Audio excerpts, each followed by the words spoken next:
Hey YouTube, and welcome back to my channel. My name is Caitlin. If you're new here, if you're not, thank you for watching my videos over and over. On my channel, Midwest Money Mindset, I am talking about my journey through debt, savings, and budgeting, and then just sprinkled in other stuff as we go. So today we're going to go over my net worth update. I can't even remember the last time I calculated my net worth, and I did it totally different, like on paper last time. So here we are. I'm going to show you my spreadsheet tracker, and just to put it out there up front, this is a tracker that Lauren Miller created. If you haven't figured it out, I love her spreadsheet style, so I pretty much get any that I can from her. I think all of them are from her except for my like money marathon and my budget, because I'm set in my ways with my budget spreadsheet, so there's no reason to like go get a different one. But yeah, she actually gives this one away for free, I think, which is really cool, but her other ones are available on Etsy for a very, very reasonable price if you're getting into budgeting or personal finance.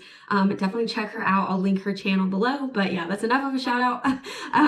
But yeah, so today we're going to go over my November net worth and just a couple of caveats here as we jump into the spreadsheet. I haven't really tracked this very consistently, so for this November update, it's going to show like the same start balance and end balance for most of these things, but in the future, whenever I post an update, I will have a start and end balance to show the difference per month, which is cool. But anyway, with that, we are going to go over the assets and liabilities and then the total. But I do want to also just upfront say, if you don't know what net worth is or how to figure it out, it's basically you add up your assets, you add up your liabilities, and the difference is your net worth. So if you have more assets than liabilities, you'll have a positive net worth. If you have more liabilities and less assets, then you're going to have a negative net worth. So with that, let's just go right on through my assets. So first up, we have our house. I do split this 50-50 with my partner. So that will come into play a little bit later, because I do like to account for that because we are not married.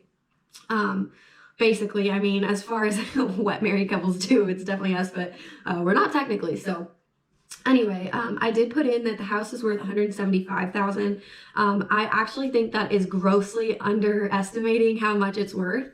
Just with the housing market right now and all the renovations that we have done so far and will do before we sell, I just think this is a pretty low for what it would actually sell for when we do sell it. But as of right now, if we sell right now, I don't know for sure. So I went with close to what the Zillow estimate is. I think the Zillow has it right around 180, so I put 175. And that's the house. I also own a Jeep Wrangler, if you haven't figured it out for my channel yet. That's my biggest debt that I paid off this year, which was very exciting. And Kelly Blue Book actually says it's worth $16,000 to $18,000. And as much as I want to put that down, it still is a used vehicle. And so I'm going to keep it very conservative there and list it as 10K. If I do a lot of modifications or whatever, you know, I might increase it. But for now, I'm leaving it at 10,000 because there is a little bit of work I'd like to get done on it in the next year. Next up, we get into like my savings. So I have an Ally savings account. That's a high yield savings account. And I had just under 4,000 in that account at the end of November. So I had 3,890. And then in my 401k, because I'm not yet vested, I'm super duper close. I get vested in January, but right now it is sitting right around 10,000 daily. Like I think I've pretty much passed the 10K mark where it hasn't dropped below 10K in a while. And then Roth IRA, I have through Fidelity, I have 1179 in that. I put 100 a month, so by the end of the year I'll have about 1,200. And then brokerage account, I actually have an M1 finance account, and you can get my referral link below. They're doing a what is it? If you use a referral code and you put in $100, you get $50 into your account, and I would get $50 too if you use my referral code. So definitely hit that up. That's how I got money in it. I used someone's referral code. So basically my brokerage account looks like 150 is invested and 550 is sitting getting 1% interest. So that's my brokerage account. If you're interested, check out the link in the description. And then lastly, for my assets, I do have an HSA, and that's valued at about $2,027. I do have another vehicle, but I'm not including that because it's almost worth it's not really worth it because I'm trying to get rid of it. So yeah, I might have another car to put in there soon, but it'd probably have a liability associated with it as well. So anyway, that brings my total assets to $202,816, which is just wild. And okay, so next up, For liabilities, I do have a mortgage on the home. So our mortgage was sitting around 143,330 right at the end of November. And then I had an auto loan that I paid off in November. So it was at roughly $2,000 in the beginning of November, and I paid it off. So it is now $0. So that's a change of $2,000. So that's exciting. I do also have 3 student loans, and so my first undergrad loan is at $3,121. Second undergrad loan is at $1,526, and the last one, which is a graduate loan for a degree I never got, is $4,963. And then that brings my total liabilities to that brings my total liabilities to $152,940. Gosh, when you start saying numbers all at once, it's just, it adds up. Okay, so moving on to the totals.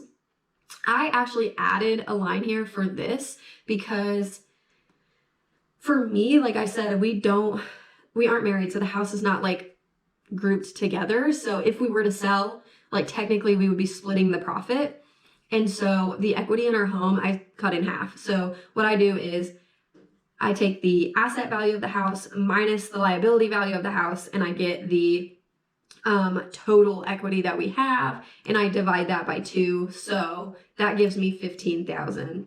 So then when I go to the total net worth, we're rocking at $49,876 for me, but I have to take out my partner's half of the house value. So that drops my net worth a little bit. So I'm down to, in November, $34,041. And that is really cool because I'm not very old. I'm 25. So, I will take it. It could have been a lot worse for me. I'm lucky to have not that many student loans and to have a good job. So yeah, my net worth is rocking at $34K, and I'm gonna, put it in here and kind of see where this line goes monthly. I don't have any specific goals in the next year or so with net worth. I'm just gonna see where it ends up.